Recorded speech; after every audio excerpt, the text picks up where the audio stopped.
Welcome to Top 5 Most Dangerous Acts on Buffalo Bill's Wild West Show. What if I told you that the Wild West you imagine was never real? It was a carefully staged illusion. By turning danger into spectacle, Buffalo Bill's Wild West Show persuaded audiences that sharpshooting, staged battles, and thrilling illusions define the West. This shaped not just entertainment, but how Americans imagine their own national identity. William Frederick Buffalo Bill Cody was born in LeClaire, Iowa on February 26, 1846. At age 8, Cody moved to the Kansas frontier where his father hoped to homestead. However, Cody's father died in 1857, leaving him the oldest male in the household. Cody, now 11, took it upon himself to start working to support his family. He became a cattle drover and teamster on westbound wagon trains. Fast forward to 1864, Cody enlisted in the 7th Kansas Volunteer Cavalry and served as a private for a year and a half. He then married Louisa Frederici of St. Louis. They had 4 children together. Cody worked as an Army Scout, eventually becoming Chief of Scouts for the 5th Cavalry. He participated in several notable battles, such as the Battle at Summit Springs and the Battle of Warbonnais Creek. He was awarded the Medal of Honor by Congress in 1872 for his service. The name Buffalo Bill traces back to an 18-month stint beginning in 1866 hunting buffalo to provide meat for the Kansas Railroad workers. It is told that Buffalo Bill killed approximately 4,280 buffalo. Cody then began to shape his Western persona with his iconic long hair and buckskin costume. This caught the attention of E.Z.C. Judson, who wrote many novels about the name Buffalo Bill. This was the beginning of Buffalo Bill's stage career when Judson invited him to play himself in a Western play titled Scouts of the Prairie in Chicago, 1872. Later that year, Buffalo Bill began his own touring show with fellow plainsman James Butler Hickok, also known as Wild Bill, and John Burwell Omohundro, also known as Texas Jack. The three, plus various other cast members, toured U.S. cities performing for the next 10 years. In the summers, Buffalo Bill would return home and scout for the Army and guide hunting parties. In 1882, Cody organized a 4th of July celebration in North Platte, Nebraska, later known as the Old Glory Blowout. This was the prequel to Buffalo Bill's Wild West Show, as they demonstrated horsemanship and cowboy culture. Cody paired with actor and manager Nate Salisbury in 1884 to form Buffalo Bill's Wild West Show. The show highlighted some key performances with Annie Oakley and Indigenous leader Sitting Bull. In 1887, Cody took the show on a year-long tour of Britain. This led to several other European tours over the span of a decade. Buffalo Bill performed at the 1889 Paris Exposition, presented to British and other European royalty, and before Pope Leo IX. Cody became the most recognizable American name in Europe by 1900. The Buffalo Bill Wild West Show became a Western staple. Buffalo Bill even founded his own town, Cody, Wyoming, in 1896. William Frederick Cody died on January 10th, 1917, at age 70 in Denver, Colorado. The Buffalo Bill Wild West Show was a daring spectacle that attracted attention worldwide. Buffalo Bill's charismatic persona, thrilling theatrics, and realistic performances captivated audiences of all ages and genders. The Wild West Show became popular during the peak of U.S. westward expansion, when much of the U.S. population lived east of the Mississippi. The U.S. government signed treaties and forcibly removed many indigenous tribes and communities from their homes in the West. The Wild West Show was not marketed as just entertainment, but as an authentic glimpse into the ways of the West. Buffalo Bill's charismatic personality and skilled performing abilities shaped him as a hero, and his shows glamorized the violence and nature of the West. The show featured realistic depictions of frontier battles, buffalo hunts, and train robberies that erased the dangers of the violence. Because little was known about the West at this time, it was difficult for audiences to differentiate between fiction and real life. The show reinforced indigenous stereotypes and romanticized violence. It played a considerable part in the misconceptions of the West and helped form modern American cowboy culture that we know today. During the show's time abroad, it shaped foreign perceptions of the United States as a rugged, lawless land that glamorized conquest. These dangerous distortions of history spread misconceptions and false narratives that altered not only American history,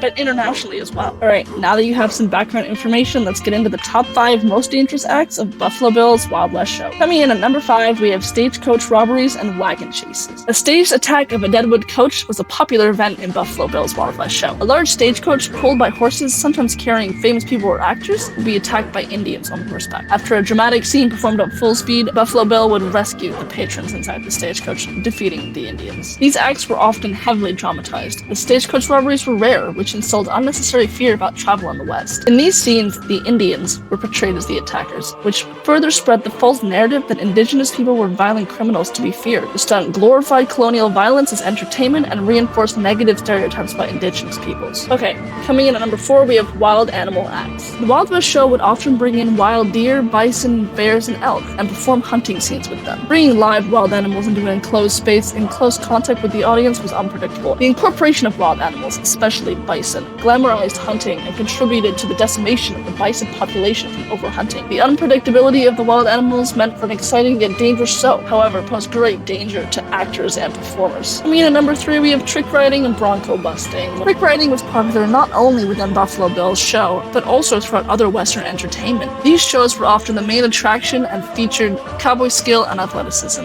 The cowboys would ride violent bucking horses, attempting to stay on for as long as possible. This mirrored real-life ranching activities where cowboys ride young, broke horses that often bucked aggressively. Trick riding was also popular as riders would perform stunts on horseback, like rearing poses or horseback gymnastics. Obviously, riding a full-grown bucking horse is not for the weak, and many injuries occurred. These events turned the grueling daily tasks of ranchers into glamorized heroic stunts, and in reality, these were dangerous acts for ranchers across the US.